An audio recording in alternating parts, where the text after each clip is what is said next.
Trust the local knowledge of the Local 3 Storm Alert Team. For years, Bill Wolf has come our way on 3+U to talk about the work they do at the House of Hope in Pikeville.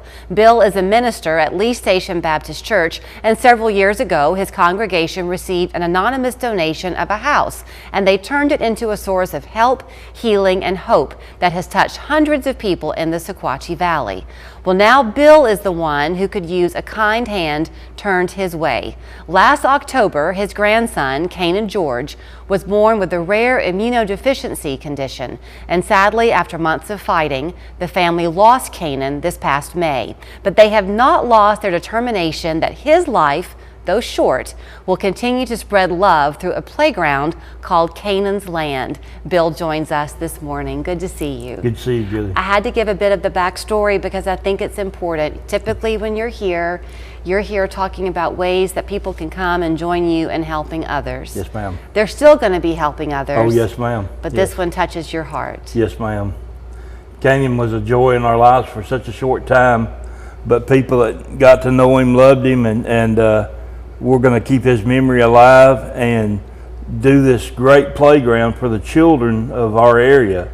This will be a community playground, and the Mennonite community are the ones that are building this huge ark, and it's going to have like 12 swings, 3 slides, monkey bars. It'll be 2 levels high. You are doing it there at the church. At the church, yes, but it will be for the community. Yes, ma'am. So very much like the House of Hope, yes. It just was kind of this grassroots effort. Yes. That's what's happening with Canaan's Land. Yes, ma'am. We had a lady who is a member of our church, and she doesn't get to come very much because of her health, but she made a donation and said she'd like to start a playground in memory of Canaan. So the ball went to rolling there. Ideas got to coming up about how to raise funds, and my wife, daughter, son-in-law, and another lady at church have been making fried pies. We've been selling fried apple pies for the last probably 5 or 6 weeks. We've sold hundreds of fried pies that they make on Wednesday nights. And you're selling them there at the church? Or where are you selling them? Well, we've been blessed to be able to sell them at the bank. Okay. And we may do that again in the future. So talk a little bit about what you're doing, because you are looking for those funds to come in, but yes, you've never been a man to come and say, hey, will you please help us? You always give in the ask. Yes, ma'am. So you're doing a fundraiser, an arts and crafts event. We're doing, Christy Vaughn, who is a local lady, and I just happen to be related to Christy, but she is a wonderful lady who does a lot for our area, and she called me and wants to do a arts and crafts fair there at the church on Saturday, October the 12th from 10 until 4.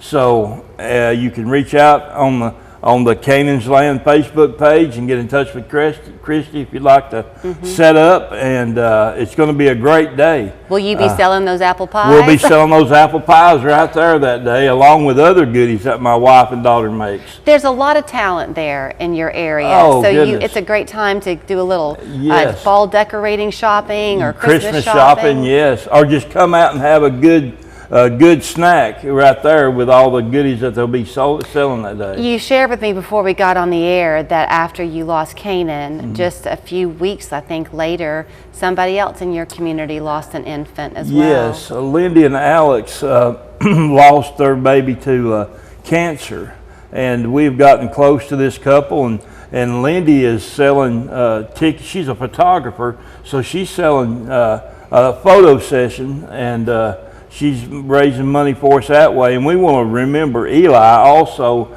with our playground. And at the entrance of the playground, we're going to have 2 pavers, one in remembrance of Canaan and one of Eli. Both these babies meant so much to us, and we want their memory to continue. I don't want to pry too much in because I know the emotions are probably still pretty raw. Y'all were all so excited to know that Canaan was on the way. Yes, ma'am. What was his condition?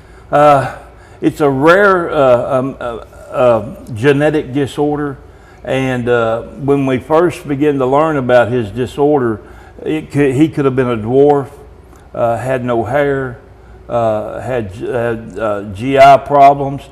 Canaan only had the one problem, and that was lack of an immune system. And so the doctors here at Children's in Chattanooga sent him to Vanderbilt.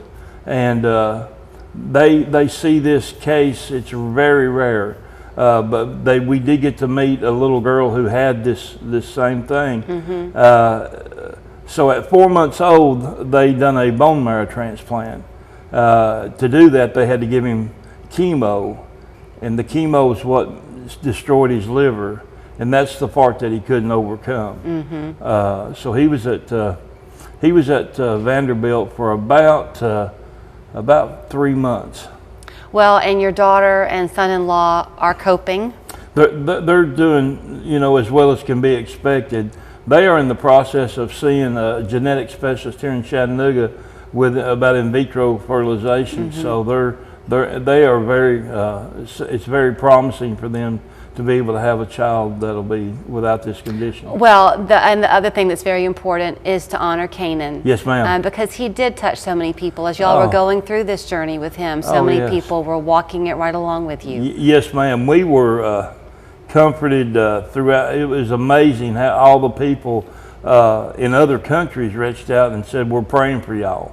And that meant the world to us as we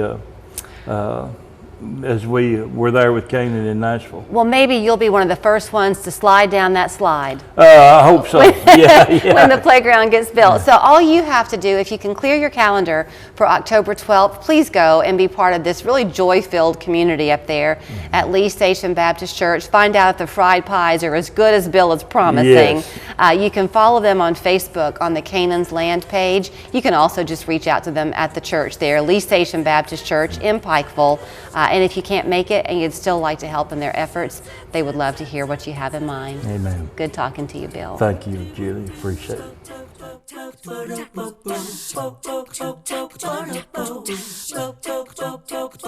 West Yellowknife Trading Post has everything under the sun. First quality LVP click lock with 12 mil wear layer, 9 great colors. Plus unboxed click lock at $1 per square foot. Box grip strip at $1.09 per square foot. Don't pay big box prices. You better get it when you see it at West Yellowknife. There's nothing like hanging out at the Bluff